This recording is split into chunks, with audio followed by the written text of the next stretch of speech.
Bonjour à tous et bienvenue sur ce webinaire qui va porter sur la passerelle EDE. On va regarder en premier lieu un petit historique, des petites informations sur la passerelle EDE. Après, j'ai préparé le webinaire dans l'ordre où on utilise cette passerelle EDE et les différents menus avec les éleveurs quand on démarre l'utilisation du logiciel sur un élevage.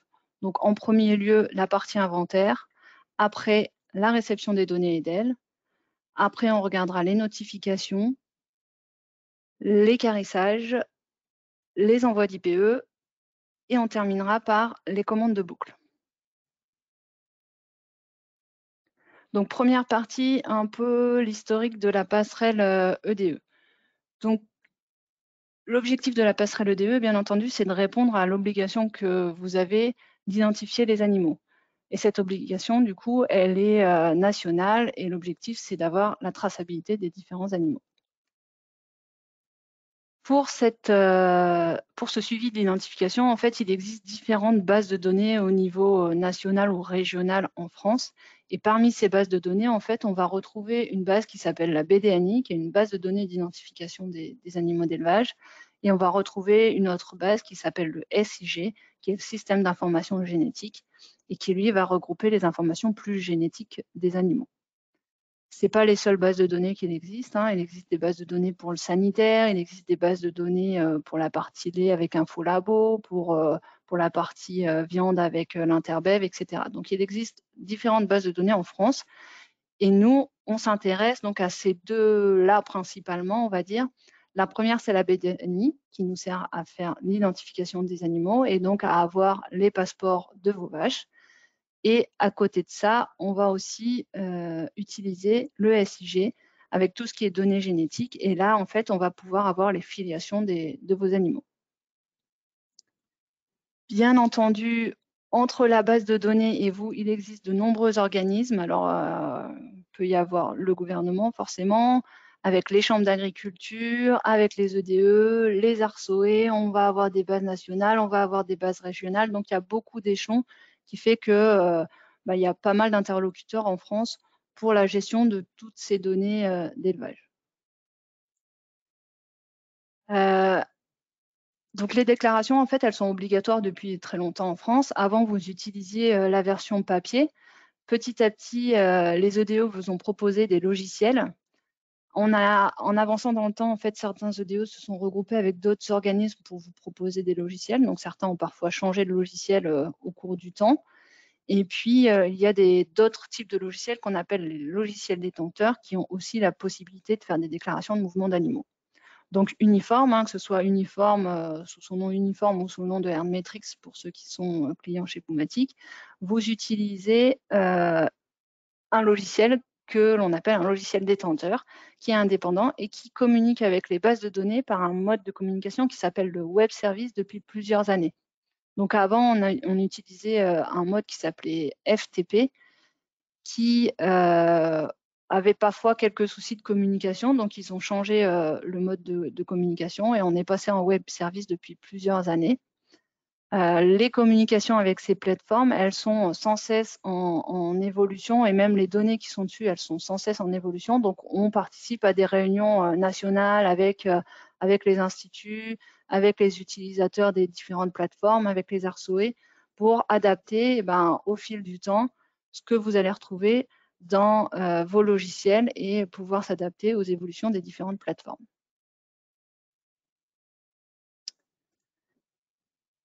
Alors du coup, cette plateforme, cette passerelle EDE, quand vous cliquez dessus dans votre logiciel, vous avez plusieurs menus. Et donc là encore, en fait, on s'est adapté au fil du temps. Et bien sûr, le principal objectif, c'était de faire des déclarations des mouvements d'animaux. Mais on voulait aussi récupérer les données techniques pour simplifier la vie des éleveurs. Après, on a ajouté la possibilité de faire les déclarations IPE, donc les déclarations d'insémination par l'éleveur, les commandes de boucle et enfin les carissages. Pour que tous ces menus qui sont derrière la passerelle EDE fonctionnent, il y a deux types d'abonnements qui sont nécessaires auprès de votre EDE. Donc, le premier abonnement qui s'appelle EDNodif, qui lui va permettre de communiquer avec la base de données qu'on a vue tout à l'heure, qui est la BDNI, pour les déclarations de mouvements d'animaux. Et l'autre abonnement, c'est un abonnement que les EDE appellent l'abonnement EDEN et qui, lui, va se relier au SIG et va permettre de faire redescendre dans le logiciel les informations plus techniques.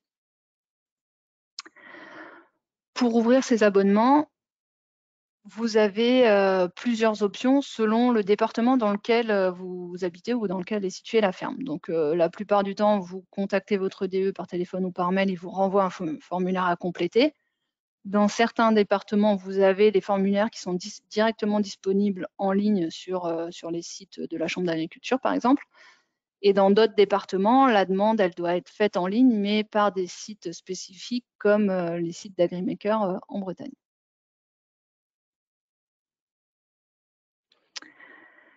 Donc, parmi les modules de la passerelle EDE, le premier qu'on va regarder, c'est l'inventaire. Alors, l'inventaire, en fait, il nous permet d'importer les animaux lorsqu'on démarre le logiciel sur un élevage. Donc, soit on importe les animaux au démarrage, soit on importe des animaux qui auraient été déclarés par un autre logiciel. Cet inventaire, il peut nous permettre aussi de contrôler la cohérence qu'il y a entre les données connues à l'EDE et les données connues dans votre logiciel, que ce soit uniforme ou à maîtrise. Il nous permet aussi de mettre à jour. Ça veut dire que si des données sont fausses ou erronées, on peut remettre à jour les informations qui sont dans le logiciel. Et enfin, on peut relire des inventaires. Quand on a demandé un inventaire il y a quelque temps, on peut le relire pour revérifier si on a besoin. Alors, il y a 3 types de demandes d'inventaire.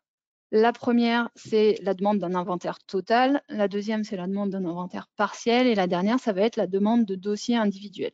Donc, la demande d'inventaire total, donc on va demander à l'EDE de nous renvoyer tous les animaux qui sont présents sur l'élevage le jour où on fait la demande, plus les animaux qui vont être sortis dans l'année qui vient de s'écouler, donc les morts ou les ventes. Ça, c'est une demande totale. Quand on fait une demande partielle, en fait, on va demander les dernières modifications de mouvement des animaux sur la ferme, et ça, on va pouvoir le demander sur une période d'1 mois. Et enfin, une demande individuelle. Donc là, en fait, on a un doute sur un animal. On peut aller demander à l'EDE les informations que pour un seul animal. Bien sûr, il faut que l'animal soit présent dans le logiciel. Vous allez faire la demande en sélectionnant l'animal parmi la liste des animaux du logiciel. Donc, soit c'est un animal qui est présent, qui est encore vivant dans le logiciel, soit un animal historique, mais il faut qu'il soit existant dans le logiciel pour pouvoir faire la demande. Donc, quand vous allez sur ce menu, vous avez un assistant de requête qui s'ouvre automatiquement et qui vous demande ce que vous voulez faire. Donc voilà, on retrouve ce qu'on vient de dire, l'inventaire complet, l'inventaire depuis la dernière requête, juste une demande pour un animal, ou alors utiliser un inventaire reçu précédemment. Quel que soit le choix que vous faites, inventaire total, inventaire partiel ou demande pour un animal, vous allez recevoir la réponse de l'EDE dans votre logiciel de la même façon. C'est-à-dire que vous allez avoir un tableau. Dans ce tableau, vous avez toute la partie gauche qui reprend les informations connues dans votre logiciel, donc sur la base de données de votre ordinateur. C'est ce que vous avez dans votre ordinateur. Après, vous avez les données connues à l'EDE, donc ça, c'est ce que vous envoie l'EDE. Et à la fin, du coup, vous avez une colonne qui vous donne des alertes. Donc, elle vous dit, inventaire, OK, il n'y a pas de souci. Ce qui est connu dans le logiciel, c'est la même chose que ce que connaît l'EDE, donc il n'y a pas de problème. Par contre, s'il y a un problème, la ligne va apparaître en rouge et vous allez avoir l'information dans cette colonne pourquoi il y a un décalage. Donc, ça peut être une date de naissance différente, une date de sortie différente, un code race différent. Voilà. Il va vous donner la raison pour laquelle il y a un décalage entre ce qu'il y a dans votre logiciel et ce qu'il y a à l'EDE. Une fois que vous avez fait ça, en fait, s'il y a des décalages, vous pouvez cocher la case en début de ligne et demander la mise à jour du logiciel en bas à droite de votre écran. Du coup, les informations connues à l'EDE viendront remplacer celles qui sont connues dans le logiciel. Donc l'inventaire, souvent on parle d'inventaire, donc c'est vraiment un inventaire EDE et des fois les éleveurs nous parlent d'inventaire comptable. Donc voilà, il ne faut pas confondre les deux types d'inventaire. L'inventaire EDE, c'est vraiment ce qui est connu à l'EDE. Et des fois, on nous demande l'inventaire comptable. Là, il faudra plutôt aller dans les menus 5.6 ou 5.7 où là, par exemple, ici, on a le menu 5.7 qui s'appelle Résumé troupeau et qui va vous donner le nombre d'animaux en début de période et en fin de période par catégorie. Donc ça, c'est quelque chose que vous pouvez facilement retransférer soit à votre comptable, soit à d'autres personnes qui pourraient vous demander un peu l'inventaire de votre troupeau par catégorie. Donc, vous pouvez l'avoir par catégorie ou animal par animal, donc dans ces deux menus. Et vous pouvez sélectionner la période, soit une année complète, soit c'est vous qui décidez une période. Ça peut être une semaine, un mois, un an. Vous pouvez faire ce que vous voulez en réglant cette période dans les propriétés en bas à droite de l'écran. Alors, une fois qu'on a reçu l'inventaire du troupeau, souvent avec les éleveurs, lors de l'installation, on fait une demande des réceptions de données via Edel. Donc, ici, on va recevoir uniquement les données génétiques qui sont officielles. Donc, qu'est-ce qu'on va pouvoir recevoir? On va pouvoir recevoir les inséminations, les transferts d'embryons, les constats de gestation, les vélages, les avortements, les contrôles laitiers, les contrôles de perf en viande si vous en avez, et la certification de parenté. Donc tout ceci, en fait, vous l'avez dans les propriétés quand vous êtes dans le menu 12.9.8 réception Edel. Vous avez les propriétés toujours en bas à droite de l'écran et là, vous pouvez sélectionner ce que vous voulez recevoir. Donc souvent, on fait le point avec l'éleveur au démarrage et on récupère les informations dont il a besoin. Ces données-là, forcément, on va pouvoir aller les chercher, mais elles dépendent de personnes qui viennent mettre ces informations dans ces bases de données. Et donc, notamment, le contrôle laitier, les centres d'insémination, etc. D'accord?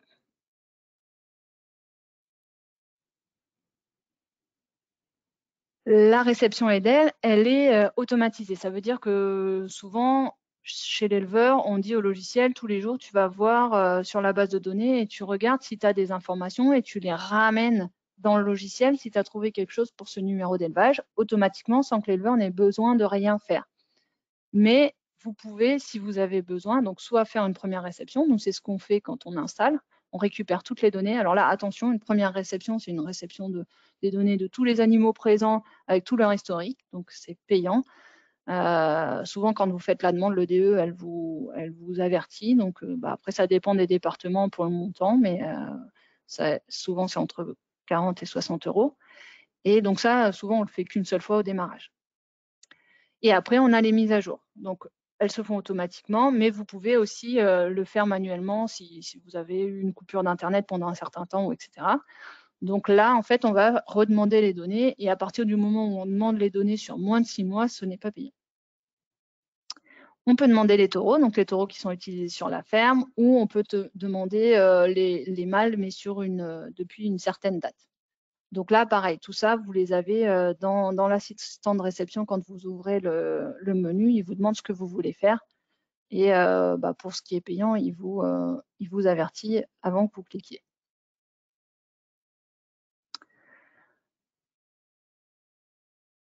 Une fois qu'on a récupéré les animaux et qu'on leur a mis dessus les informations, donc je reviens juste un petit point sur Edel. Quand je vous dis ça dépend des apporteurs de données sur ces plateformes, souvent on a la question sur les constats de gestation. Par exemple, votre constat de gestation, il est fait par votre inséminateur. L'inséminateur remonte sur la plateforme, la donnée sur la plateforme. Nous, on va pouvoir la faire redescendre. Le constat de gestation, il est fait par votre vétérinaire remonte pas la donnée dans la plateforme. Nous, même avec le lien Edel, ça ne va pas redescendre parce qu'elle n'est pas connue, l'information, donc ce sera à vous de la saisir dans le logiciel manuellement. Voilà. Donc après, je vais passer sur les notifications. Donc une fois qu'on a démarré le logiciel sur l'éleveur, il va devoir faire ses notifications. Donc il fait des notifications avec le menu saisie de données. Et une fois qu'il a fait ça, en fait, les informations, elles arrivent dans deux onglets sur ce menu notification. Un onglet pour les naissances et un onglet pour les mouvements. Donc, dans cet écran, encore une fois, vous avez dans les propriétés la possibilité de cocher ce que vous voulez envoyer ou pas. Il y a des choses qui sont facultatives. Parfois, les éleveurs ne savent pas trop ce qu'ils doivent envoyer. Voilà, ça dépend de votre affiliation à la CPB. La plupart du temps, il faut cocher les conditions de naissance et les poids. Une fois que vous avez ces informations, en fait, elles arrivent dans cet écran pour que vous ayez toutes les informations et que vous puissiez contrôler avant d'envoyer à l'EDE. Tant qu'on est à cet écran-là et qu'on n'a pas cliqué en bout de ligne et coché sur envoyer, l'information, elle est sur votre ordinateur, elle n'est partie nulle part, donc vous pouvez faire toutes les modifications que vous voulez. Donc, bien vérifier dans l'écran les numéros, les sexes, les dates de naissance, les parents, etc. Si tout est OK, vous cochez en bout de ligne la petite case et vous allez cliquer sur envoyer qui s'affiche en bas à droite de l'écran. S'il y a le moindre problème, une fois que vous avez cliqué sur envoyer, en fait, vous avez un message qui revient en rouge et soit le message vous dit ce qu'il y a, vous savez, et vous modifiez, vous renvoyez une nouvelle fois l'information à l'EDE, soit vous ne savez pas, à ce moment-là, vous appelez l'assistance et ils vous aideront à résoudre le problème. Le menu suivant, donc en fait, vous faites une notification de naissance ou de mouvement, très bien. Le mouvement, c'est une mort. Quand vous allez envoyer la mort de l'animal à votre DE, vous allez pouvoir être redirigé vers le portail Internet de votre société d'équarrissage. Donc, il existe 2 sociétés en France qui se répartissent le marché. Votre affectation, en fait, elle dépend de la localisation de votre ferme et vous n'avez pas le choix. Pour pouvoir utiliser cette option-là, en fait, il faut utiliser la passerelle EDE pour envoyer les notifications et il faut être à jour dans la version de votre logiciel. Donc ça, j'en ai pas encore parlé, mais comme vous avez pu voir, en fait, on fait des adaptations régulièrement et donc l'idéal, c'est d'avoir la dernière version sur votre ordinateur, sachant qu'aujourd'hui, la dernière version, c'est la 5.4.0.18.16 et qu'il y en a une qui devrait arriver une nouvelle qui devrait arriver dans les jours à venir. Alors, comment il fonctionne ce menu équarrissage? En fait, comme quand vous avez envoyé votre notification de mort à l'EDE, le logiciel, en fait, il va ouvrir une fenêtre qui va vous demander si vous souhaitez le passage de l'équarrisseur. Si vous répondez oui à la question qui s'affiche, il va directement se connecter au site internet et il va pré-remplir les informations de l'animal. Si vous répondez non, il va venir se mettre dans ce menu 12.9.9 et vous pourrez l'envoyer ultérieurement.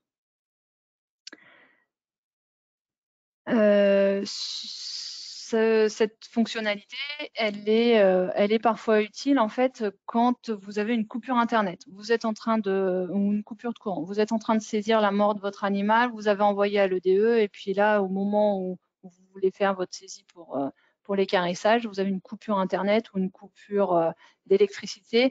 Du coup, vous allez pouvoir retrouver votre demande dans ce menu-là.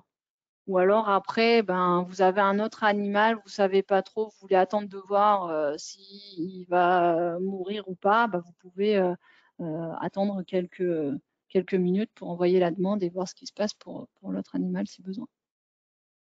Donc ça, c'est la partie équarrissage. Après, on a toute une partie sur l'envoi des IPE. Donc, certains éleveurs sont éleveurs inséminateurs et donc ils peuvent envoyer des inséminations depuis le logiciel à votre DE. Donc, pour pouvoir l'utiliser, en fait, il faut avoir un agrément. C'est-à-dire que l'éleveur, il doit avoir un agrément comme quoi il peut faire les inséminations sur sa ferme. Il faut qu'il utilise des taureaux autorisés en France. Donc, il y a une liste de taureaux à utiliser. Il faut connaître les données du taureau que vous utilisez, notamment son nom, son numéro de boucle, son code IE, donc c'est le code d'autorisation, on va dire, de mise sur le marché en France, et sa race. Donc ça, c'est indispensable pour que derrière le logiciel puisse renseigner les informations pour le DE et pour le futur veau.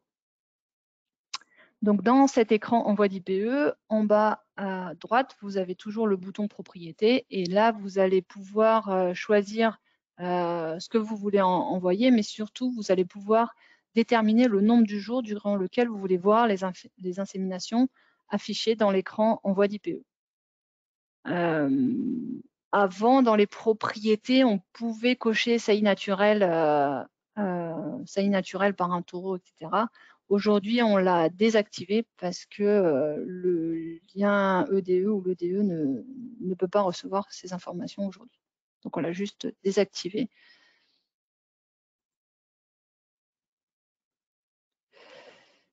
Donc ça, c'était pour la partie IPE. Maintenant, on va passer sur la partie commande de boucle. Donc, dans le logiciel, vous avez un menu 12.9.6 qui est commander des boucles.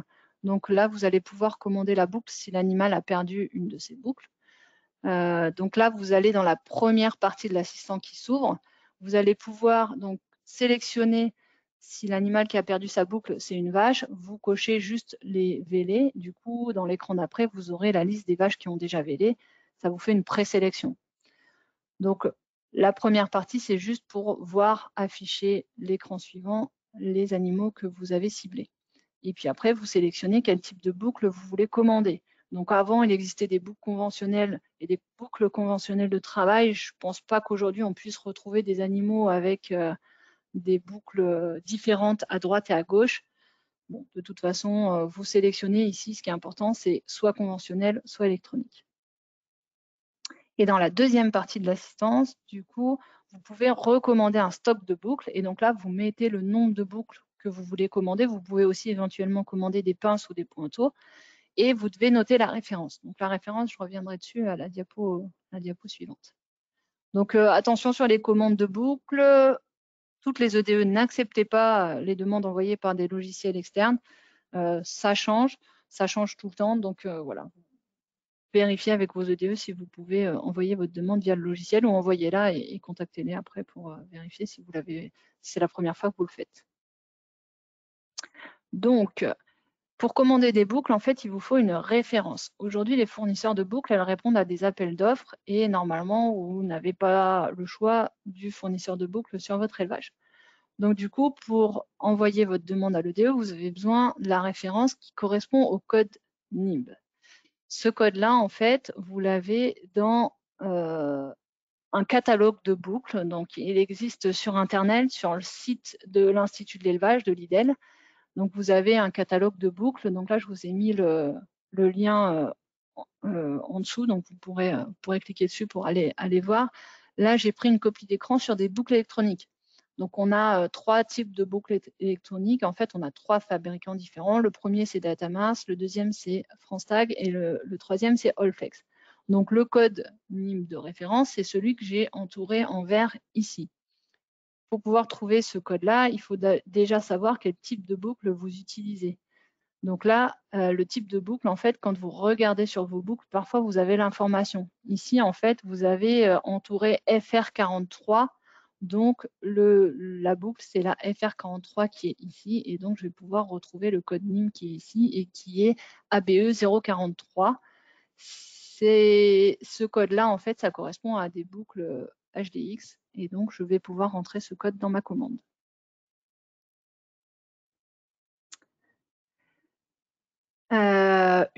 Dans les versions à partir de la 5.4, une fois que vous avez commandé votre stock de boucles, vous avez la possibilité de le faire revenir dans le logiciel automatiquement.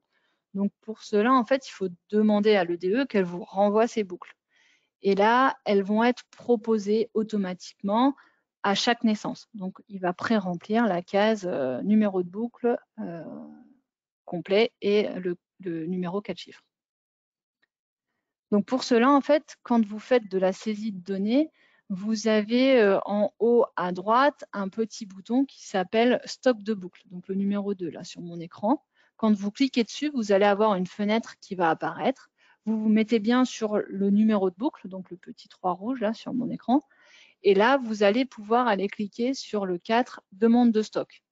Quand vous faites ça, en fait, l'EDE va vous renvoyer un fichier dans le logiciel et le logiciel va lire le fichier pour venir rajouter ici la liste des boucles qui sont encore disponibles pour votre élevage à l'EDE. Et une fois que vous avez fait ça, que la liste est ici, vous pouvez cliquer sur OK. Par défaut, il va classer les boucles par ordre croissant. Si vous les utilisez dans l'ordre décroissant, hein, dans le petit assistant, là, vous pouvez changer et mettre décroissant. Par défaut, il va faire une seule liste aussi. Mais si vous utilisez, par exemple, il y a des éleveurs, ils utilisent des boucles différentes pour les mâles ou pour les femelles ou pour les animaux qui gardent sur l'élevage et ceux qui vendent. Donc là, en fait, vous pouvez sélectionner utiliser des séries différentes pour les mâles et pour les femelles et les prendre dans un sens pour les mâles et prendre la série dans l'autre sens pour les femelles.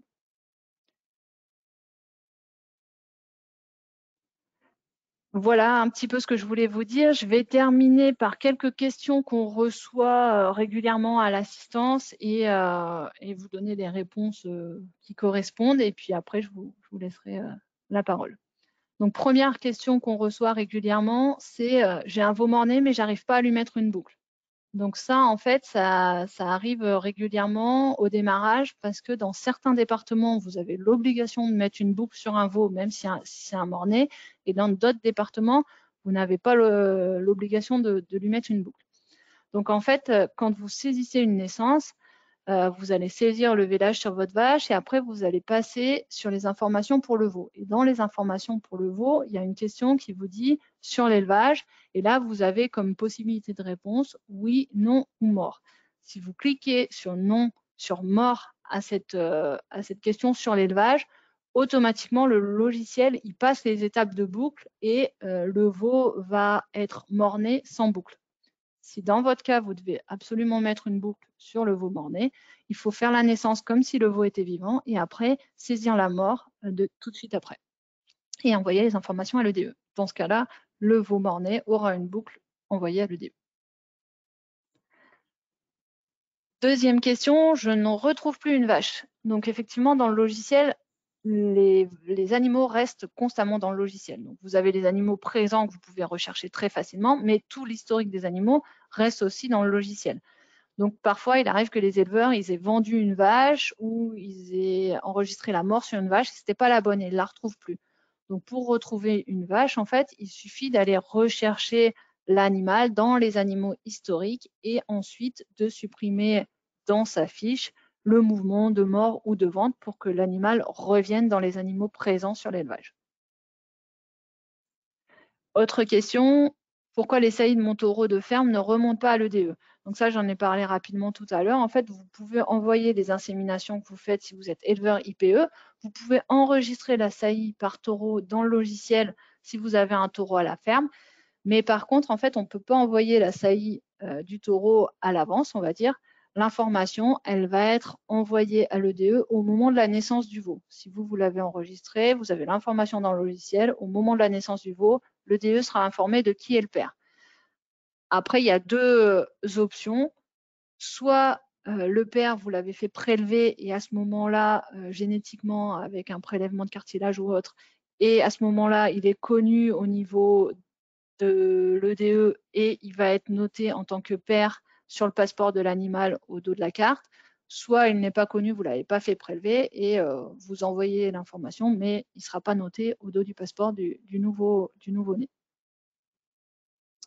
Et une petite dernière, donc j'ai toujours la même boucle qui m'est proposée à la naissance de mes animaux. Pourquoi? Donc là, en fait, tout à l'heure, on a vu, on a une série de boucles qu'on a demandé à l'EDE et puis il y en a une, vous l'avez perdue, cassée, elle n'est pas conforme, vous ne pouvez pas la poser. Du coup, vous changez le numéro dans la case quand vous avez une naissance, mais sauf que lui, comme cette boucle-là, elle reste dans votre stock, elle reste comme proposition pour les naissances suivantes. Donc là, en fait, comme tout à l'heure, il faut aller dans le stock de boucles, sélectionner la boucle et cliquer sur le petit moins pour la faire sortir de votre stock de boucles et le logiciel reprendra après la série au fur et à mesure. Voilà, j'ai fini la présentation. Je vous remercie de votre attention.